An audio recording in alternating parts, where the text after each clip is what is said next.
திமிரு பிடிச்சி போய் ரோட்டில் உட்காந்துருக்காளுங்க. அவங்க அக்கா தங்கச்சிங்களா இருந்தால் இந்த வார்த்தையை அவர் சொல்லுவாரா? அவங்க கூட பிறந்தவங்க இந்த இடத்துல வந்து கஷ்டம்னு சொல்லி உட்காந்துருந்தா கொழுப்பு பிடிச்சவங்கன்னு பேசுறதுக்கான வாய் வருமா அவங்களுக்கு? வீடு வாசலை விட்டுட்டு குழந்தைங்களை விட்டுட்டு சும்மா டைம் பாஸுக்கு அங்கே வந்து உட்காந்துட்டு இருக்கோம். நாங்கள் ஒரு பாத்ரூம் போனோன்னு சொன்னால் கூட டப்புன்னு கேட்டை சாத்திடுவாங்க. கவர் மழை வருதுன்னு சொல்லிட்டு அந்த பாடிகேட் கம்பி அது மேலே கயிறை போட்டு கட்டணும்னா இது எங்கே கம்பி இதில் கட்டக்கூடாதுன்னு போலீஸுங்களை விட்டு அனுப்புகிறாங்க.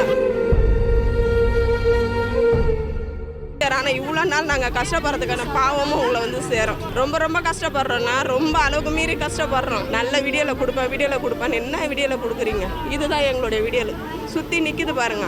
இதுதான் எங்களுடைய வீடியோவில். உள்ள ஒரு லேடிஸாக இருந்து ஜென்ஸு மாதிரி வெளியே எங்கேயும் பாத்ரூம் போக முடியாது. அந்த மாதிரி சூழ்நிலையை கூட விடாத அளவுக்கு நீங்கள் கேட்டை போட்டு மூடி வைக்கிறீங்கன்னு சொன்னால் அப்போ நாங்கள்லாம் ஒரு ஓட்டுக்கான மதிப்பு உங்களுக்கு கொடுத்தோமே அந்த மதிப்பு கூடவா எங்களுக்கு கிடையாதா?